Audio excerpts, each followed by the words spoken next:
Never in all my life did I think that I would be on Tencent's side in, well, anything, frankly, and yet here I am. And what has brought about this rather drastic turnabout, you might ask? Well, Tencent's Supercell hit with a $92 million mobile game patent verdict. Now, at first, that sounds like, lovely news. A bit of Schadenfreude, in fact. So the thing that's happened here is that Supercell, the developer of the ludicrously popular Clash of Clans, a Tencent property, has been found guilty of patent infringement with foreknowledge as well, meaning that they supposedly knew exactly what they were doing, and with intent they copied another company's patents, which means that the court can essentially go, right, okay, since this was with malice, we are actually going to increase the amount of settlement, which is why we are at $92 million. Which is a fair bit of chump change, no doubt about it. In this Reuters article, it mostly talks about the outcome right here. Patents won an $8.5 million award from a jury in the same Marsh Texas court in September. A trial in a third case is set to begin in August. This company then, Gree Patents, has multiple out there. Gree filed a batch lawsuit against Helsinki, Finland-based Supercell in the US District Court for the Eastern District of Texas in 2019, alleging Supercell's mobile games infringed its patents. Alright, so that sounds fair enough, right? Tencent infringed on somebody's patents, and they've now gotten their fingers well and truly smacked. Good day. Well, here's the problem. The patents themselves. Now, patent law is, a problematic area, to put it mildly, because you can patent all kinds of insane stuff, and there's various regulations around it depending upon your regions and country. For example, in some places you can have a patent, but technically speaking, until you've defended it in a claim in court, you kinda don't, but you kinda do. It's a derpy system and practically broken, honestly, in this day of digital content. But the key here is what the patents are on. So, this is one of the patents here. Quote, a method to improve the usability of city building games using templates to define the position of one or more in-game contents that can be applied to in-game area based on the command of the player. A template. A pre-built template is something that Gree has claimed a patent on. Now, let me ask you, let me put it like this instead, actually. How many modern-day city builders, or colony builders, or survival sims, etc., do you know of that doesn't have a template option?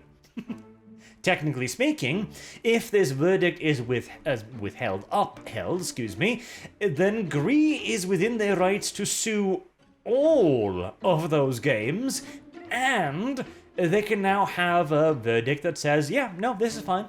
We have found by jury that this is in fact correct.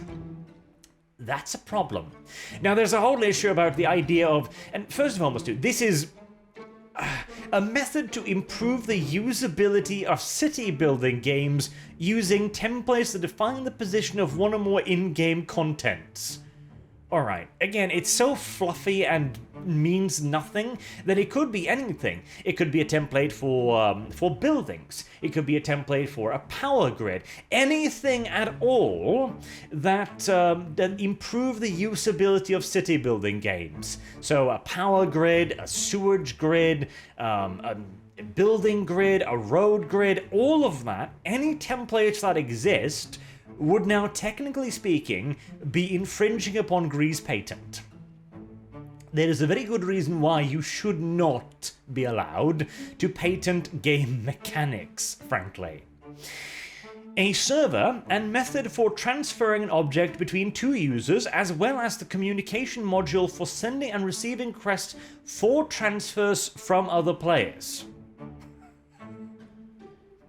Literally trade requests. So, Steam, Facebook, all of those Facebook games, every last one of them, all of those, the Farmville games, stuff like that, all of those too, now infringing upon patent. A control method for a touchscreen shooting game, which first displays an effective shooting range, which then detects whether an attack target is in range and commences the attack based on a command from the player. Little pop-up markers that pop up on the screen, like a little aiming icon. Click on that to fire. Click on that fire. Bop, bop, bop. Patented. A recording medium and server method for selecting game content to be used patent language, to be used in an in-game battle, the selected item being replaced by another option for a future turn. I don't even know what that means. Skipping forward, a server and controller method for selecting character cards from a selection and using them in battle against an enemy character, the selected item being replaced by another option for a future turn. So, a card in, say, Magic the Gathering game that you play, and that then gives you an effect like +2 mana in a card form that you then get back and can play again.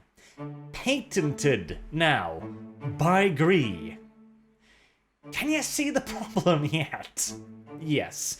For once, Tencent is not the bad guy. I'm not going to go so far as to say that they're the good guys, because, well, they're Tencent.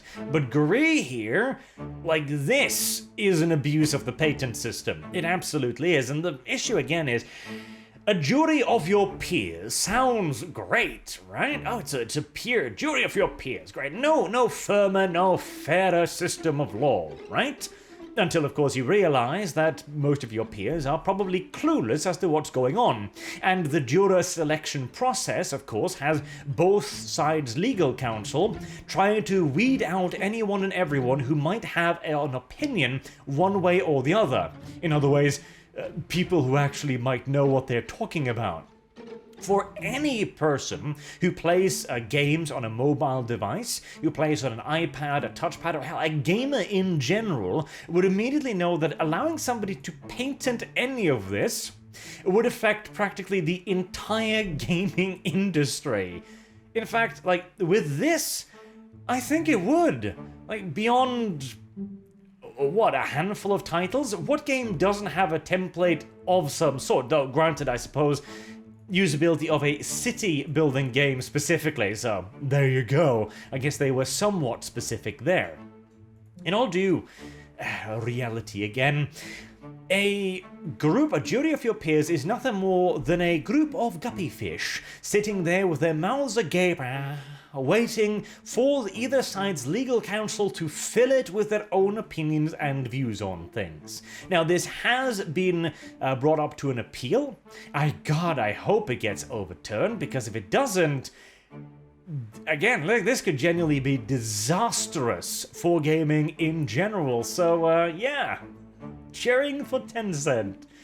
Who would have thought it? My, what a world we live in. Until next time, I've been Arch. Thank you all very much for watching, and I hope to see you all again soon. And I look forward to seeing the comment section on this one. Have a good day.